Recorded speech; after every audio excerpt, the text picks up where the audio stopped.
frère Ildefonse Tapaki, le patron du site La Gazette du Togo.com. Bonjour Ildefonse. Bonjour Eric et bonjour à tous les auditeurs. Merci d'être avec nous ce matin. C'est un plaisir. Bonjour à Michel Tchadia. Bonjour Eric et bonjour à tous nos amis du bout des ondes. C'est la première fois qu'on se retrouve cette année à l'antenne. Oui. Il faut le préciser. Donc je profite de l'occasion pour souhaiter beaucoup de choses à vos familles différentes. C'est la même chose pour toi aussi. Alors on va y aller avec les éperviers puisque c'est eux qui sont à l'honneur aujourd'hui, en tout cas ici chez nous au Togo. La CAN qui est ouverte depuis samedi dernier et les éperviers font leur entrée en lice. L'équipe qui s'est préparée durant une dizaine de jours à Sali, c'est une ville près de Dakar, sont 8 km avait-on dit, en tout cas c'est au Sénégal. Les éperviers qui sont donc à OIM depuis quelques jours et le match cet après-midi face à la Côte d'Ivoire. Comment est-ce que vous le trouvez déjà, Ildefonse? D'abord, ça a été une occasion heureuse que les éperviers participent à la CAN Gabon 2017. Ce que je souhaite, si nos poulains sont forts et que si tout est mis à leur disposition, je prierai Dieu qu'il leur accorde la grâce qu'il faut pour qu'ils mettent haut les couleurs togolaises. Je souhaite. C'est tout le mal qu'on peut leur souhaiter aujourd'hui. Michel? Non, je pense que nos prières sont à l'endroit de nos ambassadeurs pour qu'ils puissent aller très loin dans la compétition. Notre souhait, c'est que les éperviers puissent bien jouer et puissent engranger des points, puissent les permettre d'aller très loin. Mais nous ne sommes pas naïfs. La fibre patriotique ne doit pas nous conduire à un optimisme béat. Oui, mais quand vous parlez de la naïveté... Nous ne sommes pas naïfs parce que c'est vrai que l'équipe a eu le temps de se préparer avec un entraîneur que vous connaissez très bien, qui a une carnet d'adresse bien remplie. Mais lui-même, à son arrivée, a dit que 2017 n'était pas... il n'était pas là pour la CAN 2017, il est là pour la CAN 2019. Et il n'a pas promis la coupe aux Togolais. Il a dit qu'il faut que les Togolais, les éperviers, se battent pour aller très loin parce que, vous savez, dans les conditions dans lesquelles nous avons été qualifiés, c'est la conjugaison des malheurs de 4 pays qui nous a amenés là-bas. En même temps, les équipes sur le terrain ont fait du boulot. Hein? Oui, je ne dis pas ça. Mais quand vous prenez les derniers classements CAF, KIFA, les équipes avec lesquelles nous sommes dans notre groupe sont très loin de nous. Il n'y a pas photo. Et quand vous prenez les joueurs togolais individuellement, quand vous prenez les fiches techniques par rapport au Maroc, au RDC et Côte d'Ivoire, mais quand vous prenez ces équipes, c'est des joueurs, la plupart, ils jouent en plein temps, ils jouent les 90, ils sont dans des cours de première division. La plupart de nos joueurs, quand vous les prenez, c'est des gens, peut-être c'est CFA, ou peut-être c'est D2, ici, la plupart, les bandes de touche. Donc, quand vous voyez ça, et il ne faut pas être naïf. Oui, mais en même temps, des gens qui n'ont même pas... quelques heures de match aussi important. Non, il faut le relever, il ne faut pas... Moi, je dis, la figure patronne ne doit pas nous conduire à un optimisme béat. Il faut que les Togolais, vraiment, au-delà du fait qu'ils supportent leur équipe, comprennent que nous avons des lacunes, nous avons des choses à faire. Ça, il faut qu'on s'entende là-dessus. Je suis pour que les éperviers aillent très loin. Vous voulez prévenir? Prévenir, il ne faut pas que demain, que les gens racontent de n'importe quoi. Parce que je l'ai dit, j'ai expliqué comment je vois les choses. Ça, c'est comme ça. Donc, mon souhait que les éperviers jouent loin. Mais s'ils dirigent demain, il ne faut pas que... Parce que nous avons des lacunes, nous avons amené une équipe où des gens, la plupart, n'ont pas de club, ils n'ont rien. Et bon, on est obligé de composer comme ça avec eux parce qu'on ne peut pas aller chercher des gens ailleurs. Donc, dans ces conditions, au même moment où nous souhaitons que notre équipe aille loin, il ne faut pas qu'on attende des miracles parce que nous avons des lacunes. Je l'ai dit. Et demain matin, je vais le répéter aussi. Je crois que c'est ce que j'ai ramassé en disant si nos poulains sont forts et s'ils savent qu'ils se sont bien préparés, alors nous ne pouvons que prier pour qu'il porte haut les couleurs togolaises. Mais si on se rend compte que, puisque la dernière fois, le vendredi, j'apprenais d'un expert en football que, comme Michel a dit, que Claude Leroy s'est prononcé et n'a pas totalement rassuré les Togolais. Et juste pour dire, il ne faut pas que le Togo rêve. Mais, oui, mais en même temps, nous savons que dans notre poule, la poule C, nous sommes avec des anciens vainqueurs de la compétition. Et la RDC, on a vu son parcours au niveau des éliminatoires, on a vu le parcours également de la Côte d'Ivoire, le tenant du titre d'ailleurs. Et puis le Maroc, qui n'est pas né de la dernière pluie. On savait qu'on va conjuguer aux côtés des plus forts. Ça n'enlève pas, ou ça ne montre pas que forcément le Togo ne fera rien à la compétition. Vous savez, Michel a relevé beaucoup de choses, surtout sur les fiches techniques de chaque joueur togolais. Alors si la performance ne donne pas ce que ça doit donner, on va s'incliner, c'est tout. Mais si la CAN a été bien préparée dans les normes et que tous les joueurs sont au point, on peut attendre un miracle. Voilà. Et donc on va juste rester en prière, en de prière pour que le Togo gagne. C'est pourquoi j'ai commencé par les prières, que nous prions beaucoup pour notre équipe. C'est tout. Mais nous avons quand même des valeurs même dans l'équipe. Même si à Adebayor, on n'a plus de club depuis un bon bout de temps. Même si Agassa aussi pareil, ça date pareil que les autres aussi, comme vous l'avez relevé Michel, c'est pas trop rassurant. Il y a quand même des joueurs sur lesquels on peut compter. Vous avez écouté Kouloum Maglébé, le défenseur togolais, qui disait que le travail qui a été fait à Sali et avec les conditions, vous savez, pour l'une des rares fois, on n'a plus de problèmes extra-sportifs avant la compétition. Oui, c'est peut-être ça, le charisme de notre entraîneur et sa capacité de faire bouger et le gouvernement et la fédération. Parce qu'on a eu, par le passé, on a eu des entraîneurs qui n'ont pas la poigne nécessaire pour essayer d'arracher beaucoup de choses comme Claude Leroy. Et c'est pourquoi je dis, c'est vrai, nous avons un entraîneur quand même d'un niveau vraiment acceptable avec toute son expérience. Je pense que lui, il peut faire ce qu'il peut. Il peut monter l'équipe dans tous ses compartiments, donner les techniques nécessaires, mais il ne jouera pas. Il ne jouera pas, Claude Leroy ne jouera pas. Ceux qui vont jouer, c'est de ceux-là qu'il est question aujourd'hui. C'est eux qui vont sortir dans quelques heures sur le terrain là-bas. Et quand nous les regardons, nous les prenons un à un. Nous prenons les joueurs ivoiriens, un à un. Mais vous allez vite comprendre que, au-delà du fait que nous supportons notre équipe, nous savons qu'ils ne partent pas sur les mêmes longueurs d'onde, ils ne partent pas sur les mêmes chances. Parce que, tu l'as dit tantôt, les Ivoiriens, c'est l'équipe championne en titre. Et là-bas, vous connaissez la ferveur du football ivoirien. Tout, ou même, à commencer par le chef de l'État lui-même. C'est vrai que chez nous aussi, c'est la même chose. Le chef de l'État, de temps en temps même, donne son avion pour déposer ou, je ne sais pas, amener les joueurs là où ils vont, pour dire que au sommet de l'État aussi, on accorde une importance à nos éperviers. Mais il faut reconnaître que par rapport à nos joueurs, c'est qu'il y a des problèmes. Et je ne pense pas que le fait de passer par Sili au Sénégal a pu permettre de régler tout. Les joueurs, ils restent les mêmes.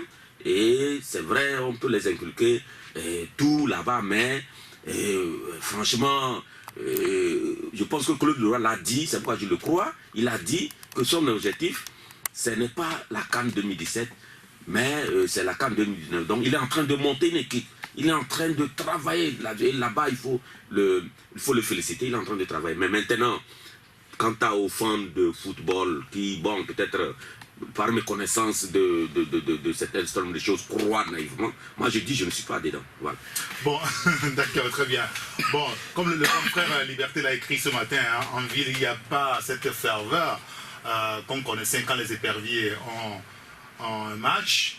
Bon, on ne sait pas si ça renseigne sur l'issue de la rencontre cet après-midi, mais nous espérons que les éperviers réussiront à damer les pions aux éléphants de la Côte d'Ivoire. Même sur tous les terrains, c'est ce qu'on nous apprend sur le terrain, même au Gabon, je pense qu'il semble qu'il y a de l'ambiance pour les éperviers, mais c'est là-bas que ça se joue. C'est vrai qu'on aurait pu C'est là aussi tout ce que nous avons comme problème, notamment le fait de ne pas faire le compte de la CAN 2013. Les gens sont réticents, le comité de mobilisation qui peine, qui trébuche, qui court de gauche à droite. Tout ça, là, ça peut expliquer le manque de ferveur, oui. En interne, les gens se disent de toutes les façons, mais ces gens-là, vraiment, ils jouent et après on a des dettes, tout ça là. Il y a des Togolais qui, vraiment, malgré qu'ils aiment le football, se disent, mais c'est quoi tout ça là? Donc, c'est que quelque part, il faut régler certains problèmes de fond par rapport aux dirigeants.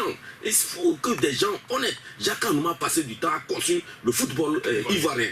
Vous êtes d'accord avec moi ou pas?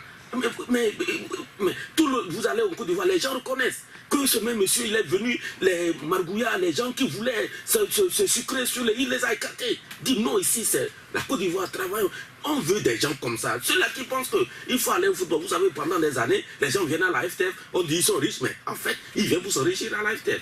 On ne peut pas construire un football dynamique en laissant des vadrouilleurs, des gens qui viennent faire de n'importe quoi. Il faut assainir le secteur. C'est comme ça. Je pense que vous en pensez, Ildefonse, par rapport justement à ce manque de ferveur aujourd'hui qu'on observe depuis hier, même ce matin. On a comme l'impression, enfin, c'est le sentiment que nous avons, que le Togo n'a pas match, alors qu'il y a match. C'est vrai, sur les réseaux sociaux, on voit des gens qui sont actifs, mais en ville, il n'y a rien. Le fait d'avoir traîné pour faire les comptes peut aussi justifier ce que ça fait aujourd'hui. Voilà, c'est l'élément principal parce que j'ai fait un micro-trottoir il y a quelques jours par rapport à la CAN et j'ai pu entendre des choses. J'ai vraiment entendu des fans qui sont déçus. Déçus de ce que je crois que et le gouvernement et les premiers responsables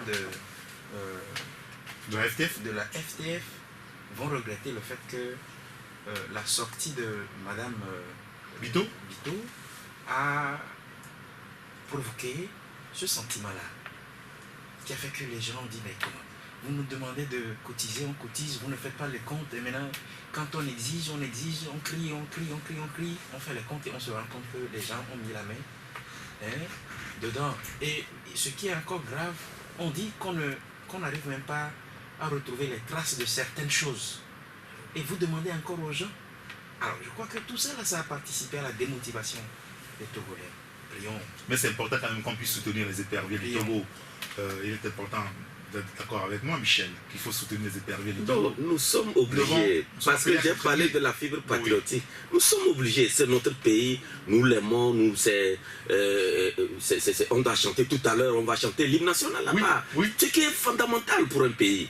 Vous savez, il y a des pays actuellement qui rêvent, qui souhaiteraient être là-bas. On va chanter l'hymne. Le ministre tout-puissant va là-bas, on ne chante pas l'hymne pour lui. Non. Mais nos éperviers, on chante l'hymne pour eux. Vous voyez comment c'est beau. Et donc, nous avons cette obligation d'être en communion avec cette équipe. Mais si, à un niveau donné, au niveau des dirigeants du football, il y a des magouilles, ça ne donne pas, ça ne fait pas sérieux. Et Alphonse le disait, la sortie de Madame Bito a fait qu'aujourd'hui, vraiment, le football est... Non, mais est-ce que c'est elle le problème? Non, sa sortie a permis, c'est vrai que les gens mijotaient, mais sa sortie a permis de comprendre que, même au-delà de ce qu'elle a dit, mais il y a des choses, vraiment, ce n'est pas possible.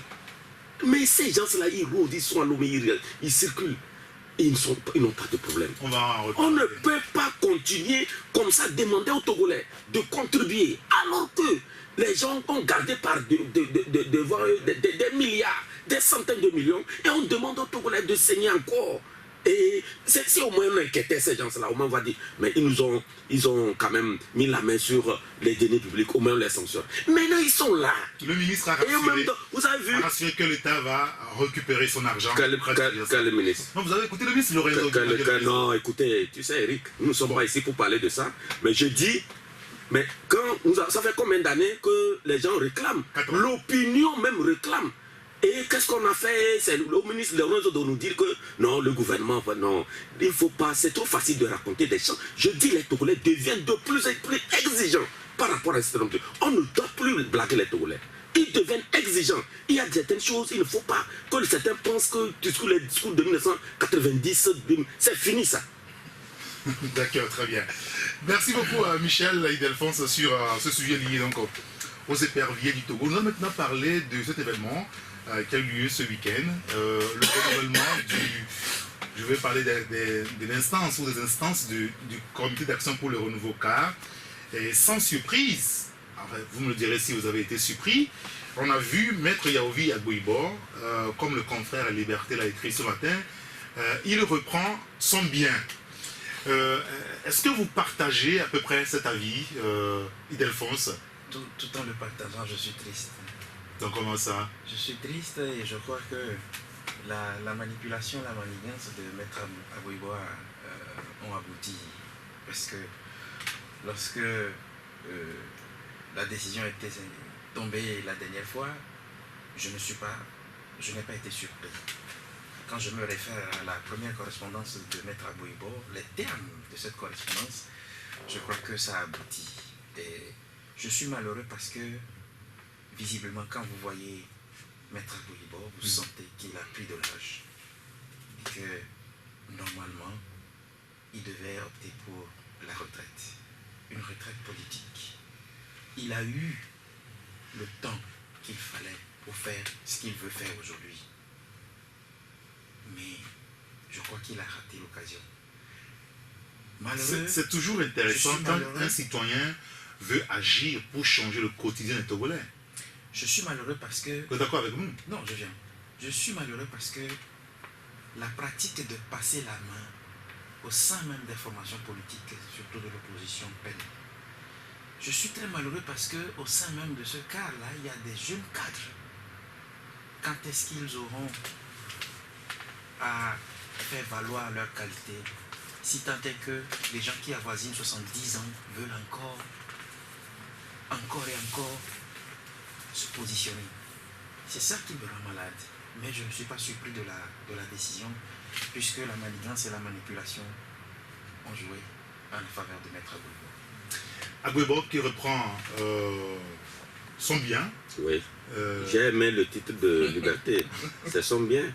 Aujourd'hui, je suis très content, je suis très fier que ce que nous avons dit il y a de cela quelques semaines, c'est réalisé. Certains malins, esprits malins nous disaient, mais vous avez vu, ou qui vous a dit que c'est Maître Agboibor qui revient, vous faites des supputations, vous donnez on lui prête des intentions, les esprits malins pensent que... Mais non, nous sommes journalistes, nous avons notre façon de voir. On sait comment les choses étaient ficelées et comment elles évoluaient. On savait que c'est Maître Agboibor qui veut reprendre son fauteuil. Il a repris, tant mieux. Moi, aujourd'hui, je vais voir ce qu'il va faire avec son bien. Parce que moi, le cas n'existe plus en tant que tel. Qu'est-ce que ce monsieur n'a plus d'énergie? Pour son disque il y a longtemps. Ces gens-là, dans les années 90, ils n'ont pas réussi face à Yadema à obtenir l'essentiel. Nous sommes là, ce jour, aujourd'hui, Maître Agboibor qui pense qu'il en a encore à donner aux Togolais, ou surtout à ses partisans, ses partisans. On évoque une nouvelle dimension de la lutte. Quelle dimension de la lutte? Et ce n'est pas avec Agboibor. Agboibor a toujours évoqué, n'est-ce pas, le déverrouillage du système.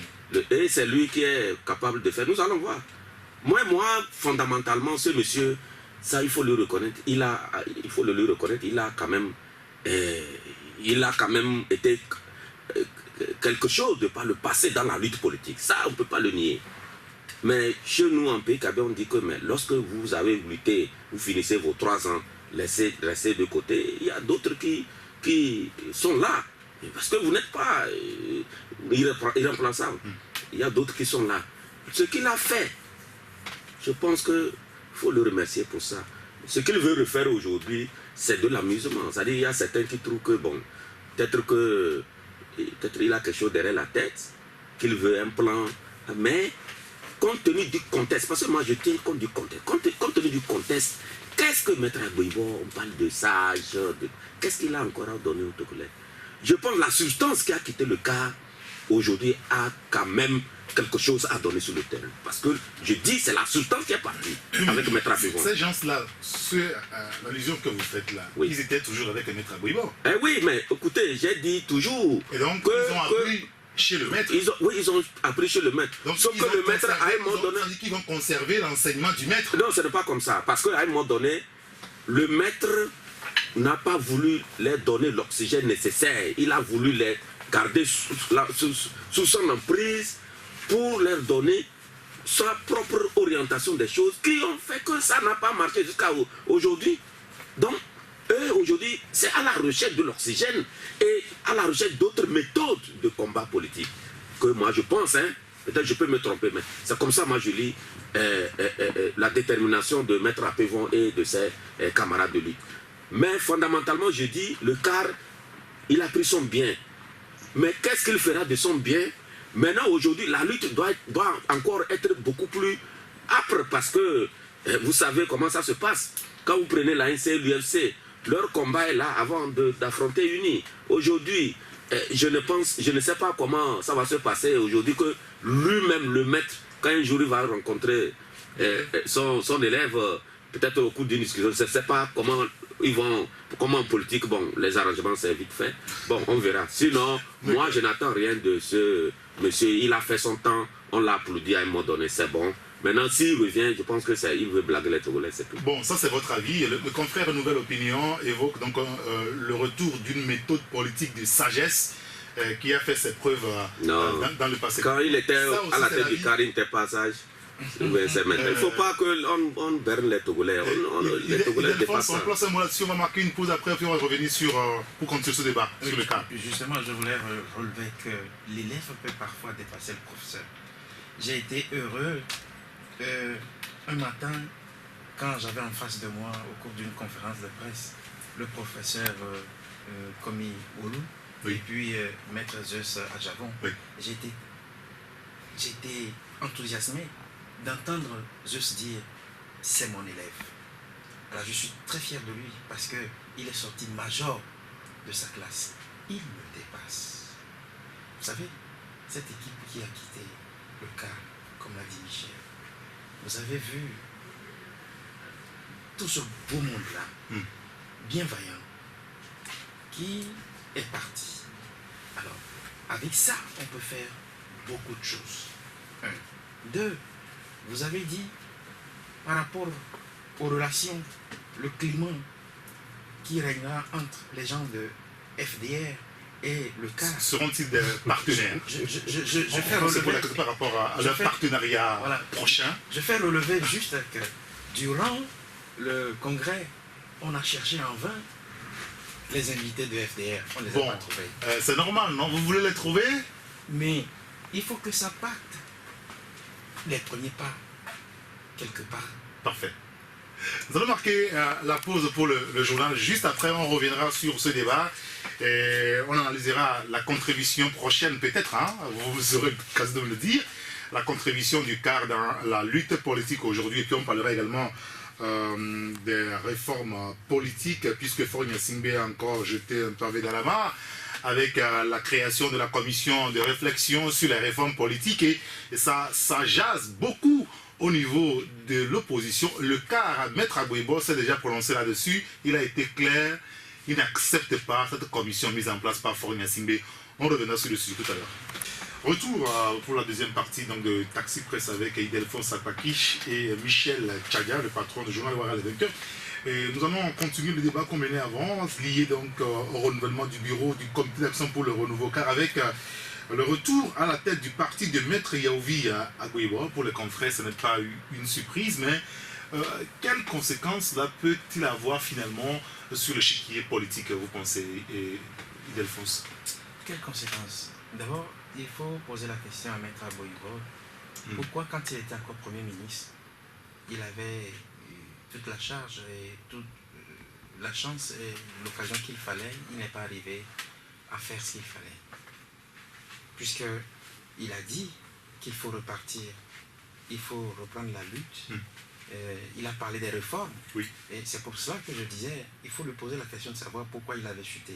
Parce que avant même que l'élection ou que le choix ne soit porté sur lui, même si les gens ont déjà prédit qu'Agouibo veut revenir à la tête du parti, on disait que oui, Maître Agouibo, il n'y a que lui seul qui peut amener l'alternance au Togo. J'ai posé la Et donc vous évoquez la question des réformes politiques, parce qu'il était à la primature et il avait toutes les chances d'opérer ou d'agir sur la question des réformes. Puisque quand vous prenez le chapitre 3 de l'accord politique global, il était dit que c'est le gouvernement qui sera mis sur pied, qui aura la charge de traduire dans les faits les réformes qu'il fallait. Allez, le choix était porté sur Agboibon. Voilà pourquoi je vous dis, allez lui poser la question de savoir tout ce temps qu'il a passé à la primature, qu'est-ce qu'il en a fait et pourquoi aujourd'hui, j'ai fait allusion tout à l'heure à son âge, il a pris de l'âge et quand vous le voyez, vous saurez que l'âge là. Oui, mais est-ce qu'il y a une relation entre l'âge et le fait de faire la politique? Il faut tenir. Mais il tient debout, vous l'avez vu vendredi et samedi dernier à Togo 2000. Au-delà de son âge et de ce que je viens de dire. Mais je me suis posé la question de savoir si cette formule qui est c'est Maître Agboibon ou rien. Tout le monde sait que Maître Agboibon est un être humain et qui peut lui arriver d'être malade et paralysé. Oui. Il peut décéder. Alors on viendra prendre le cadavre de Maître Agboibon pour diriger le cas. Lorsqu'il sera paralysé, excusez-moi, hein, je ne souhaite pas qu'il soit paralysé, mais lorsqu'il sera atteint d'une maladie qui fera en sorte qu'il sera vivant mais invalide, on lui demandera de venir. Alors, pourquoi on n'arrive pas à cultiver on n'arrive pas à faire cette culture de passation de main, de préparer des dauphins, et que ça doit être coûte que coûte la personne. C'est ça. Il a eu son temps, il a passé son temps, il n'a rien fait. C'est pas 70 ans, mais à 71 ans qu'il fera ce qu'il faut. Vous pensez aussi que Maître Agboibon, avec son retour à la tête du parti, le cas, n'aura aucun impact sur la lutte politique aujourd'hui, Michel? Moi, je n'aime pas me répéter. J'ai dit ici que ce qui s'est passé avant-hier, c'est non-événement. Les Togolais ont leur tête ailleurs. Ce n'est pas le retour d'Agboibon à la tête du CAR qui les intéresse actuellement. Les Togolais, ceux qui ont peut-être un certain âge, connaissent Maître Agboibon, ce qu'il a fait depuis les années 87. Oui. Jusqu'aux mouvances, jusqu'à... En 2008, disons, 2008. où il a pris sa retraite. Vous avez dit en ce moment que... Il a pris sa retraite, mais il est revenu en 2010. Et ça a donné quoi? Si le CAR même a demandé une enquête auprès de leurs militants sur toute l'étendue de voir qu'est-ce qui a fait que son retour, en tout cas sa candidature de 2010 n'a pas marché. Les résultats sont là dans les tiroirs du CAR. Les caristes disent que non. L'image d'Agboibon n'est pas vendable. C'est fini, ce n'est plus vendable. Et les résultats là sont avec eux actuellement. Mais ce n'est pas en reprenant le parti en 2017 que ça va changer, quoi que ce soit. Donc, pour dire que ces gens-là évoluent de contradiction en contradiction, si vous allez aux élections et après vous demandez un diagnostic sur le terrain, c'est pour vous permettre de mieux, en tout cas, aborder les échéances à venir. Mais si vous passez outre, vous moquez même de vos militants et de vos sympathisants, ça veut dire que vous les ignorez. Et ça veut dire que les résultats à l'avenir vont être catastrophiques. C'est ça le problème. Et aujourd'hui, quand on me dit que Agboibon revient à la tête du CAR pour donner une touche nouvelle, pour la sagesse, mais non, moi je le dis, Maître Agboibon, c'est un grand homme pour ce pays. On sait ce qu'il a fait. Au temps du président Yadema, on sait le combat qu'il a mené. Mais à un moment donné, ils ont échoué. C'est le verbe approprié, ils ont échoué. Qui donne quand même la chance à d'autres de mener le combat. Mais si aujourd'hui... oui, mais d'accord. Oui, si aujourd'hui Maître Yahouvi Agboibon revient à la tête du parti, est-ce qu'on ne peut pas, de l'autre côté, l'interpréter comme l'échec de ceux qui ont géré le parti, la jeunesse qui était là? Parce que les gens ont peut-être montré leur incapacité à faire avancer véritablement le parti. C'est pour ça que lui, aujourd'hui, il est amené à revenir à la tête du parti. Maître Agboibon a longtemps, depuis 2008, que Maître Agboibon a pris le parti, il a toujours fait ombrage à Maître Agboibon. Maître Agboibon a toujours fait ombrage. Il n'a jamais laissé... C'est aussi facile de dire qu'on a fait ombrage. Non, l'exemple le plus, en tout cas, concret, c'est qu'il est revenu en 2010. On dit que les textes du CAR ne disaient pas à un président d'honneur ou de revenir. Mais bon, dans la tête des gens, ce n'est pas ça. Un président est là, un président d'honneur, alors qu'il fut candidat à la présidentielle de par les années à passer. Il revient encore. Ça veut dire quelque part que celui-même qui l'a mis, il ignorait Maître Agboibon.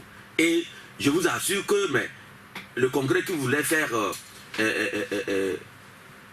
en 2010, 2 ans même seulement après comment l'appelle-t-on, en 2012 plutôt, Oui. quand il voulait faire le congrès, mais il voulait placer quelqu'un à la tête du cas. Mais c'est dans cela que les gens allaient demander M. Diakondo pour voir, c'était lui le président du comité d'organisation de ce congrès.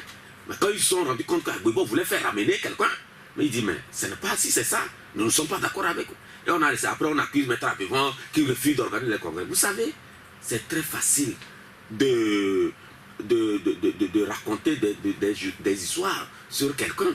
Parce qu'on le dit souvent, lorsque vous voulez tuer votre chien, mais la suite, vous la connaissez. Ah oui. Mais On l'accuse dans rapidement tous de les rage.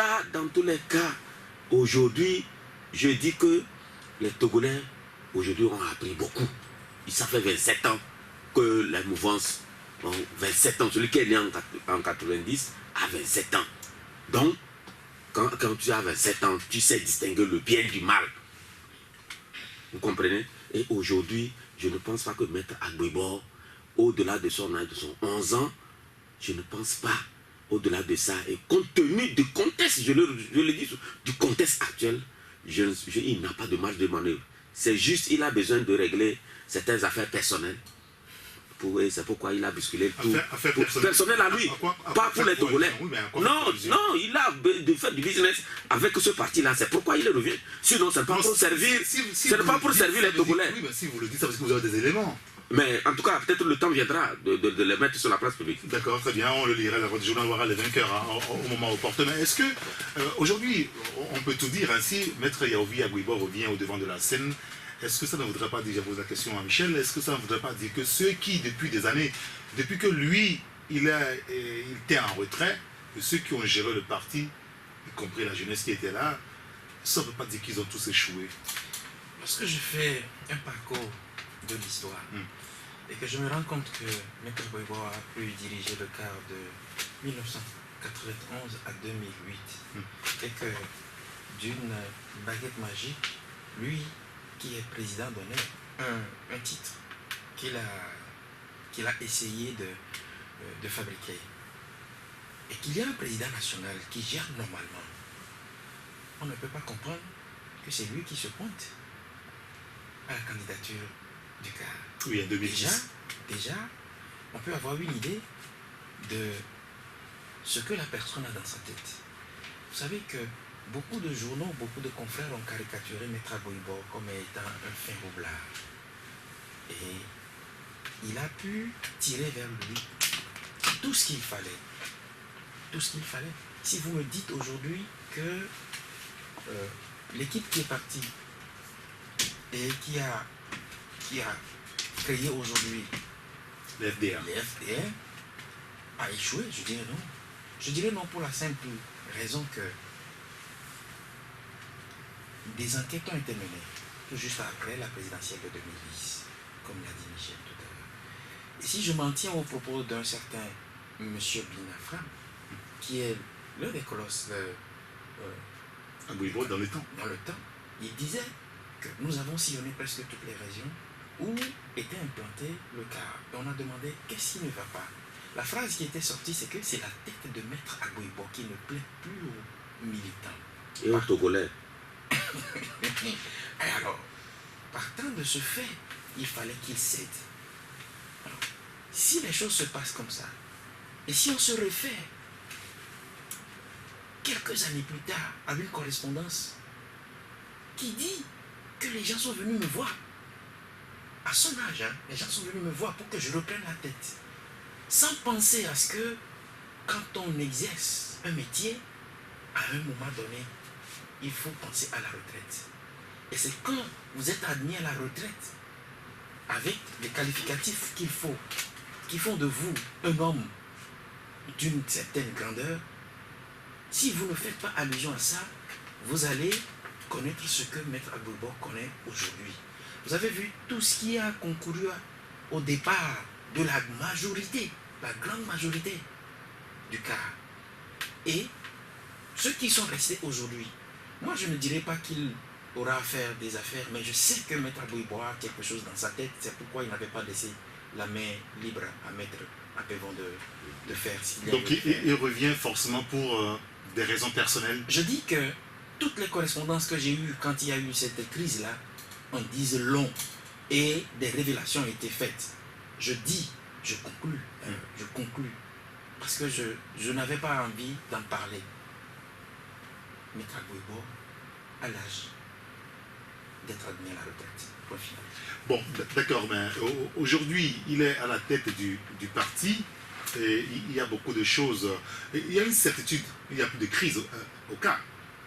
Ah oui, je pense que C'est fini. c'est le dernier épisode Qui a été joué ce week-end. Parce que, en tout cas, ceux-là qu'ils ont chassés, ils ont construit leur propre hutte désormais. Il fallait qu'ils reviennent comme c'était prévisible. Alors, est-ce que, je pose la question longtemps, est-ce que le quart d'aujourd'hui aura le même sort que l'UFC d'hier? Ou quand l'ANC est née, on a vu à l'issue de la législative de 2013... Tout dépendra de FDR. Tout dépendra de FDR. Il lui appartient à Maître Pévon et à ses amis de maintenir le flambeau, d'avoir les deux pieds sur le terrain, c'est tout.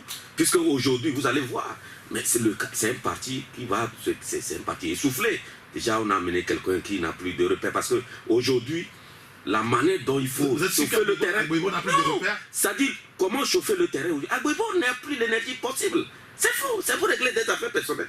Il nuit au Togolais qu'il est revenu, c'est tout. Sinon, moi je ne vois pas ce que moi j'aurais voulu mettre Agboibo être en embuscade et conseiller les jeunes là pour continuer.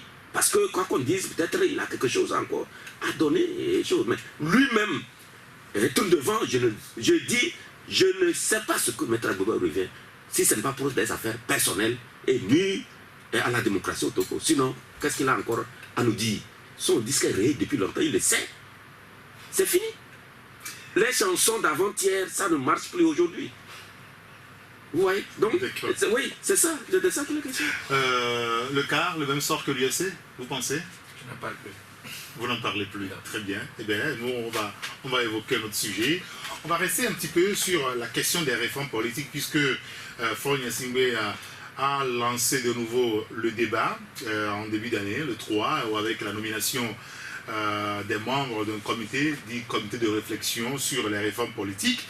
Et déjà, samedi, à l'issue de l'élection du bureau du CAR, Maître Agboibo s'est prononcé sur le sujet. Le CAR n'est pas d'accord par rapport à la manière dont Faure Gnassingbé a formé la commission. Il ne trouve pas que c'est la bonne manière de faire les réformes.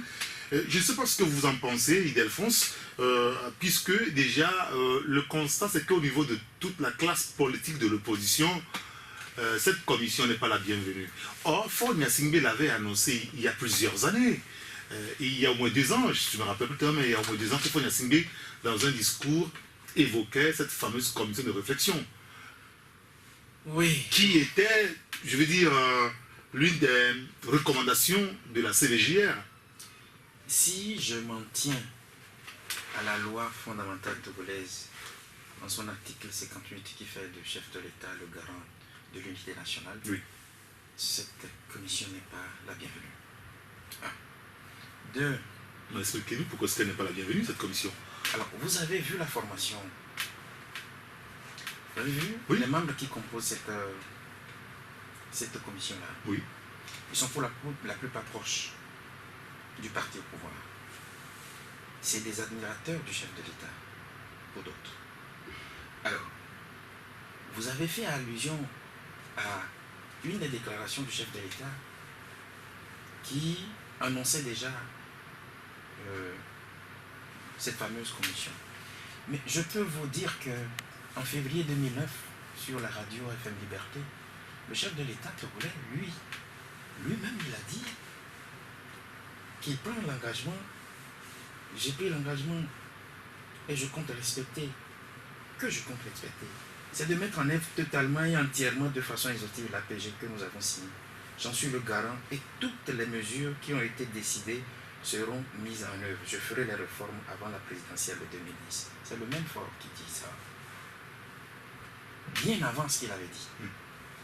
Mais ce que je remarque quand vous prenez l'accord politique global en son chapitre 3, tous les mécanismes qui doivent conduire à la mise en œuvre de l'accord sont déjà établis. Quand je parle maintenant de l'unité nationale et que je me rends compte que dans ce groupe de personnalités cooptées, et comme je l'ai dit tout à l'heure, qu'il y a des gens qui sont proches ou bien qui sont militants du parti au pouvoir ou bien qui sont des administrateurs du chef de l'État, je me dis que, à l'exemple du Burkina Faso, où il était aussi question des réformes, Kaboré, le chef de l'État burkinabé, il a procédé de la manière la plus simple. Un tiers de la majorité parlementaire, un tiers de la société civile et puis un tiers de l'opposition. C'est tout ce beau monde-là qui était assis et qui ont produit un travail dans un délai donné. Le chef de l'État, en mettant en place cette commission, n'a pas eu le réflexe de dire « vous travaillerez pendant ». Alors, si je vous comprends très bien, le fait de mettre en place une commission pour réfléchir sur les réformes, ce n'est pas un problème. C'est fondamentalement les personnes qui composent cette commission qui posent problème. Et je dis au nom de l'unité nationale. Quand je parle de l'unité nationale, c'est que toutes les composantes de la société civile n'ont pas été consultées par le chef de l'État. Quand je prends la loi portant statut de l'opposition, et quand son article 26 fait de quelqu'un le chef de file de l'opposition, au moins, au nom de l'unité nationale, on pourrait dire, qu'est-ce que vous pouvez dire de cette idée-là que j'ai? Si on ne peut pas le faire avec l'opposition, au moins avec la société civile, rien de cela. Rien de cela. Alors, au nom de l'unité nationale, moi je dis, il ne fallait pas qu'un seul bord se pointe.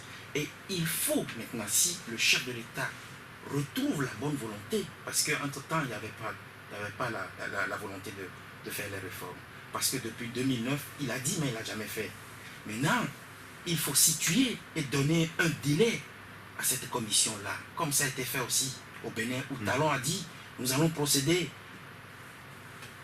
à des retouches constitutionnelles. Il met en place la commission et il dit, vous allez travailler dans ce délai-là. Je voudrais que ça se fasse aussi. Alors, ce matin, le confrère Liberté, qui a, comme je pense, le collecteur, qui ont traité la lettre de Jean-Pierre Fabre, Liberté relève cette partie de la lettre de Jean-Pierre Fabre à Fournier-Singé, où le chef de file de l'opposition, qui demande audience au chef de l'État, disait « Je vous demande de rapporter la mise en place de cette commission et de rechercher avec l'opposition les voies d'un dialogue pour mettre en œuvre l'APG. » Est-ce que vous comprenez quelque chose? Est-ce que vous comprenez ici, finalement, Michel, que Jean-Pierre Fabre, lui, principalement, n'est pas d'accord de la mise en place même de la commission qui doit réfléchir sur les réformes? Mais je pense que ce n'est pas la lettre qu'il a écrite au chef de l'État, c'est au nom de l'ANC ou bien c'est au nom de son fameux titre de chef de file de l'opposition.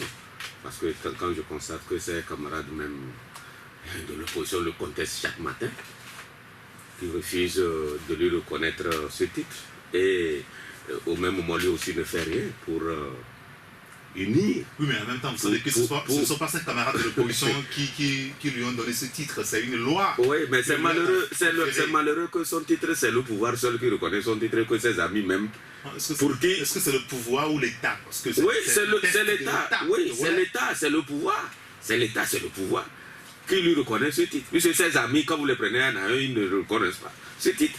C'est étrange pour notre pays. Ça, c'est une parenthèse. Mais ce que moi je dis, mais au nom de son parti, il peut se prononcer. Ça, il a ce droit de se prononcer. Sauf que nous connaissons au Togo, on sait qu'à chaque fois qu'on met une commission, personne n'est d'accord. Mais quand elle produit quelque chose, tout le monde se partage, tout le monde se délecte. Déjà à oui, CVJR, H-Couronne, tout.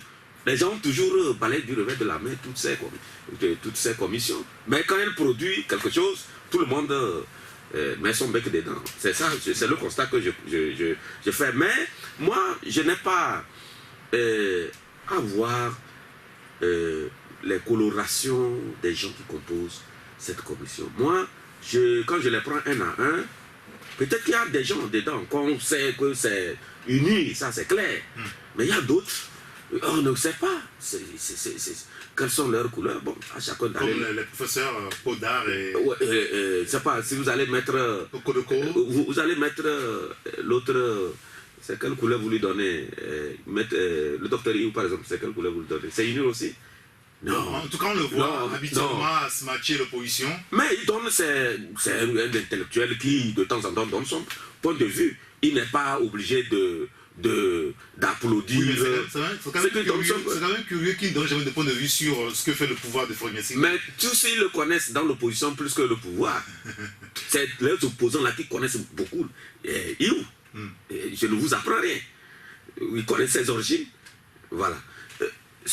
Ce que moi je constate, c'est que je souhaiterais que cette commission-là, qu'on la retouche ou pas pour faire plaisir à certains, il faut qu'elle produise un rapport, puisqu'elle est là pour... Il y a les travaux de l'atelier qui ont accouché certaines, en tout cas, propositions précises. Il revient à ces techniciens-là, parce que, comme vous le voyez, c'est des techniciens, des intellectuels de haut niveau, des jurys de haut niveau. C'est pour essayer d'écrire. Ils n'inventeront rien là-bas. C'est pour essayer de ramasser tout ce qui est dit à l'atelier. Et naturellement, tous les bords politiques, chacun peut-être, après avoir écrit, les gens peut-être donneront leur point de vue, leur rapport. Ça c'est clair. Ce n'est pas au nom du Père, du Fils et du Saint-Esprit qui va sortir de ça. C'est un document qui peut être retouché à tout moment, mais il ne faut pas aussi oublier, il ne faut pas nier que peut-être on ne peut plus retoucher cette commission. On n'a pas la certitude qu'elle est figée. Non. Mais cette commission, c'est des gens qui ne sont pas nés hier. C'est des gens d'un certain âge, des gens d'un certain niveau. Je ne crois pas qu'ils vont travailler pour Fornia. C'est pour Fornia, c'est eux qui vont travailler. Non. C'est pour le Togo, c'est pour l'État togolais. C'est pour les Togolais qui vont travailler. Ils ne vont pas faire un travail pour faire plaisir à Fornia. C'est comme ça, moi, je pense. C'est des techniciens, c'est des gens qui s'y connaissent. Mon souhait, c'est de produire un document fiable qui puisse donner quand même satisfaction à toute la classe politique. Est-ce que le document sera fiable du moment où, au niveau de l'opposition déjà, on conteste les membres? On a toujours contesté les autres commissions comme ça. Oui. Il n'y a personne qui soit un peu proche de l'opposition. Mais il y a des gens qui sont un peu proches du pouvoir de Fournier Singbe. Et dans cette commission, vous ne trouvez personne proche de l'opposition dans cette commission. Vous ne trouvez personne. Je parle de la classe politique qui parle. Déjà, sur cette question. Oui, Ildefonse Apaki. Je voudrais vraiment relever quelque chose. Jean remarque. Est-ce que les travaux qui ont été faits depuis des mois, CPDC, tout ce que vous voulez, et dernièrement avec l'Ashkroun, il n'y a pas eu d'intellectuels. En juillet dernier. Il n'y a pas eu d'intellectuels. Ceux qui se sont regroupés là-bas, c'est qui? Ce sont des intellectuels. Et on les copte. On les copte de venir travailler au nom d'un peuple. Moi, je sais une chose. Là, ah non, attendez, vous voulez dire que c'est du dilatoire de la part du pouvoir parce qu'il y a des gens qu'on a cooptés qui ont déjà réfléchi, quand on évoque le cadre du Ashkroun, cet atelier qui a pris une semaine. Et aujourd'hui, on crée encore des commissions, on dit on va encore mettre des intellectuels pour réfléchir. Donc pour vous, c'est de commission en commission avec des intellectuels en intellectuels. C'est du dilatoire. Je suis parti des déclarations de M. Faure lui-même depuis 2009. Oui. Et maintenant, je passe par les dialogues qui ont suivi. Toujours pour la même chose. Les CPDC, le Ashkroun, n'y a-t-il pas eu d'intellectuels depuis là? Et je me rends compte que Maître Apévo a crié la dernière fois, disant que mais qu'est-ce que vous voulez encore? Parce que lui, il faisait partie de ceux qui étaient au Ashkroun. Et il nous a fait comprendre que mais le gros du travail a été fait. Au moins, sur des questions purement constitutionnelles, il y a eu un consensus sur un certain nombre d'articles. Passons cela devant l'Assemblée d'abord. Mais on veut que cette commission-là qui vient d'être mise sur pied réfléchisse encore, revienne encore là-dessus. Alors que cela était déjà le fruit d'un travail consensuel. Si on dit aujourd'hui qu'il n'y avait pas d'information politique qui avait pris part aux travaux du H-Kroon et que d'autres étaient arrivés à prendre langue avec le pouvoir en place et à décider, qu'est-ce qu'on attend pour faire passer les décisions devant l'Assemblée et continuer? Pour ne plus revenir, pour ne plus confier encore le même ou bien les mêmes dossiers à une commission. Voilà pourquoi je demande, y a-t-il une différence entre ces intellectuels-là qui ont travaillé et ceux qui ont été cooptés aujourd'hui par le chef de l'État? Parce que quand je parle de l'unité, quand je parle de l'unité nationale, dont le chef de l'État lui-même il est garant, et que je me dis, ou je remarque que ceux qui ont été cooptés dans sa commission sont de son bord, au moins je serais très ravi si je trouvais un professeur Oulou dans cette commission-là. Je serais ravi quand je trouverais ça, c'est ce que vous voulez, vous, particulièrement. Non, je dis, parce que ça sera le fruit d'une concertation que le chef de l'État aura à faire. Et l'unité nationale, là, on pourra la bâtir comme ça. Mais quand je me rends compte que ce sont ses admirateurs et ceux qui sont membres de sa formation qui ont été cooptés, je doute fort, vous l'avez dit tout à l'heure. Michel? Non, sur cette question, moi j'ai déjà donné mon point de vue. Moi je n'ai pas à étiqueter des gens, parler d'admirateurs, c'est des Togolais. On a sollicité que le chef de l'État, heureusement que c'est lui qui nomme. Est-ce que le pouvoir ne donne pas l'impression aussi qu'on veut gagner du temps? Des réflexions ont été menées à plusieurs reprises. C'est pourquoi j'ai dit tout a été déjà écrit. Lui-même, Ildefonse vient de dire que Maître Aperon disait que l'essentiel est déjà fait. Oui, il suffit de ramasser, on veut juste écrire un document. Ils ne vont pas là-bas. Le document est déjà écrit. Les conclusions. Mais il y a une forme technique qu'il faut donner au document. C'est de ça qu'il est question. J'ai parlé de maître. Il y a une forme technique qu'il faut, parce que cette question de réforme, si c'est juste une forme technique qu'il faut donner au document, est-ce que ça vaut la peine qu'on mette en place une commission de réflexion? Parce qu'on a dit une commission de réflexion, ça veut dire qu'il y a un travail sur lequel, enfin un document sur lequel ils auront à travailler. Oui, il y a un document de base. Je pense qu'ils n'inventeront rien là-bas. Je pense que nous, comme tu l'as dit, peut-être ce qui va sortir de leurs en tout cas, travaux, peut-être les gens auront à se prononcer là-dessus. Au Togo, ce qu'on cherche là, il y a ça, tout le monde sait ce qu'on cherche. Tout le monde sait ce qu'on cherche. Je ne sais pas.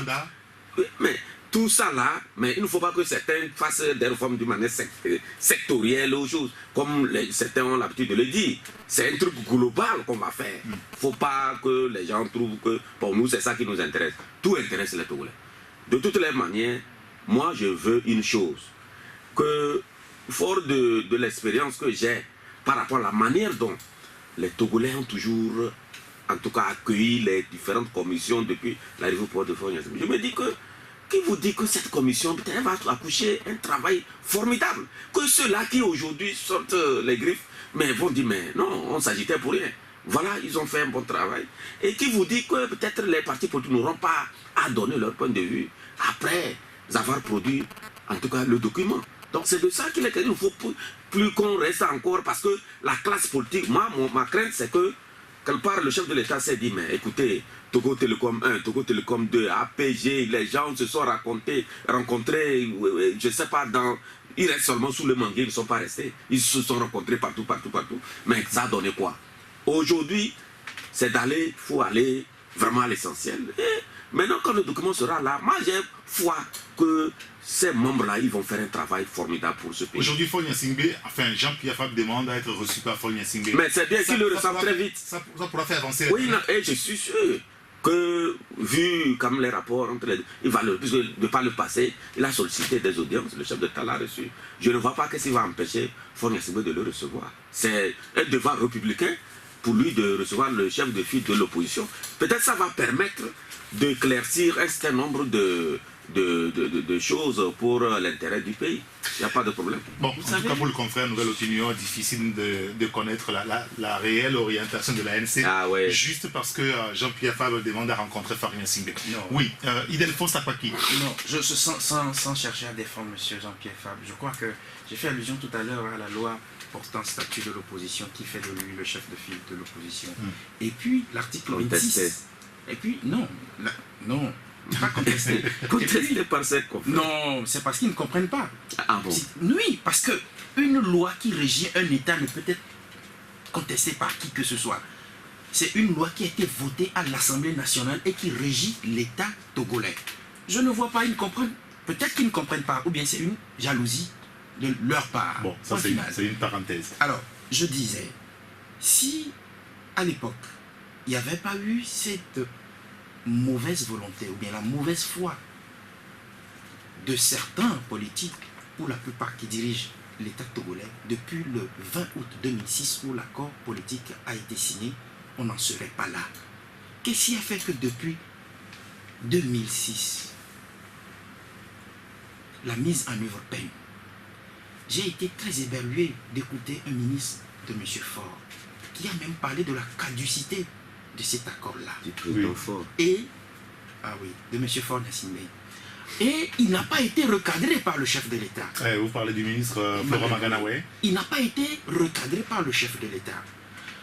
J'ai été très malheureux parce que, à son rang, il devait comprendre que l'accord engage l'État togolais. Et qui parle d'État, parle de continuité de l'État.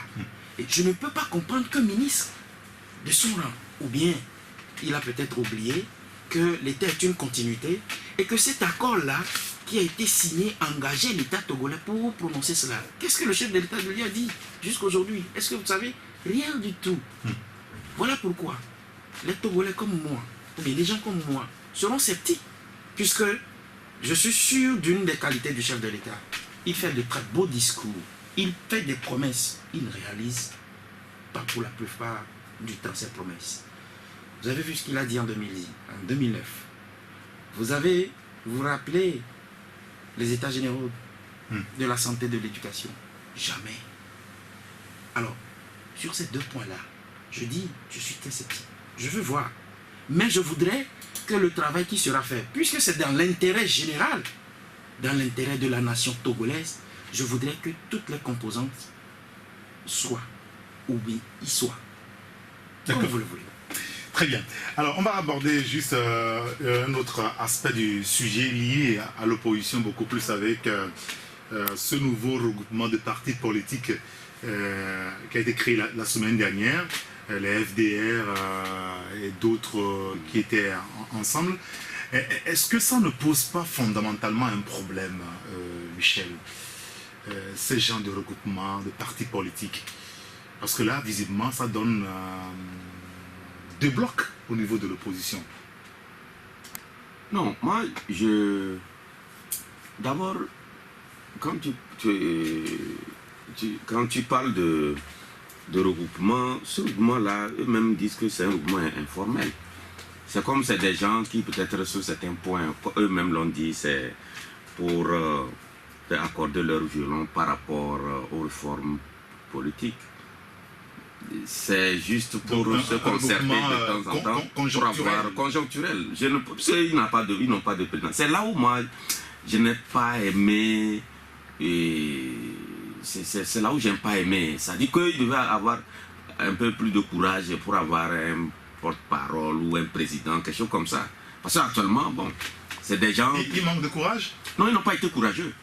Peut-être par rapport au regroupement, ce que les regroupements, en tout cas, passés ont donné comme résultat. Oui, peut-être on a vu tellement de regroupements et avec des résultats médiocres. Même, donc peut-être qu'ils ont eu peur que s'ils vont mettre quelqu'un tout de suite, peut-être les gens vont réagir, ils vont dire que peut-être c'est pour faire ombrage, peut-être au CAP 2015 ou quelque chose comme ça. J'aurais voulu qu'ils sont des politiques qui n'ont qu'à être courageux, avoir quelqu'un devant, quoi. Et puis peut-être d'une manière rotative. Bon. Mais ça n'a pas été fait. De toutes les façons, c'est une bonne chose que certains partis politiques quand même se regroupent pour échanger par rapport à une position, une question donnée, avoir une vision commune. Ça, on ne va pas les jeter la pierre pour ça. J'ai trouvé que c'est une bonne chose d'être ensemble.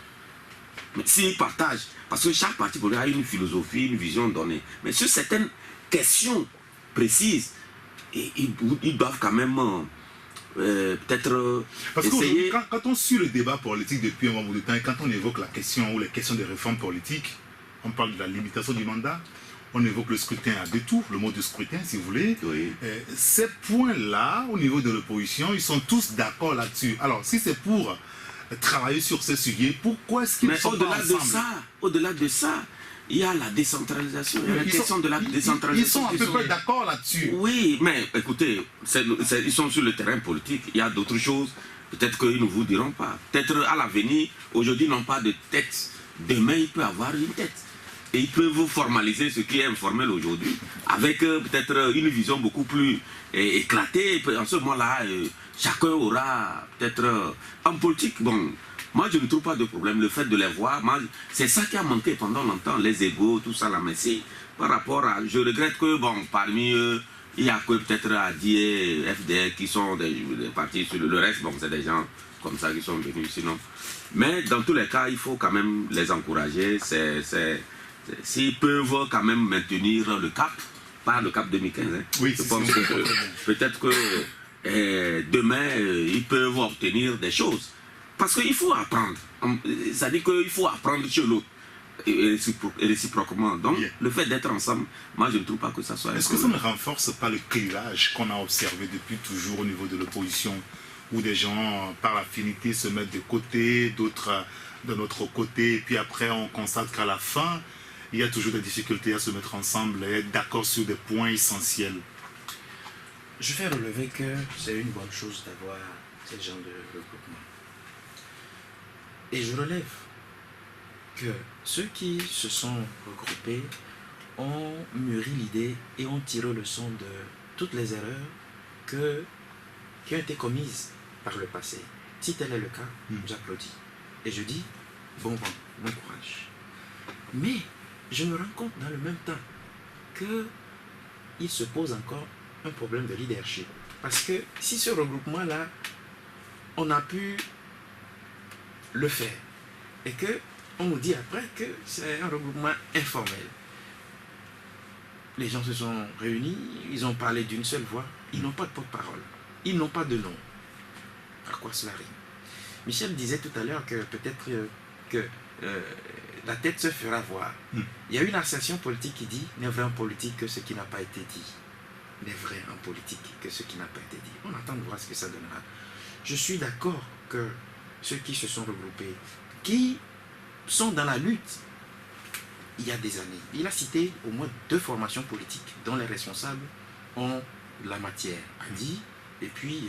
le FDR, le FDR. Ouais. Il y a aussi les démocrates, il y a Togo autrement. Non, ils viennent d'arriver. Ils viennent d'arriver. Et donc, c'est vrai qu'ils étaient dans la lutte.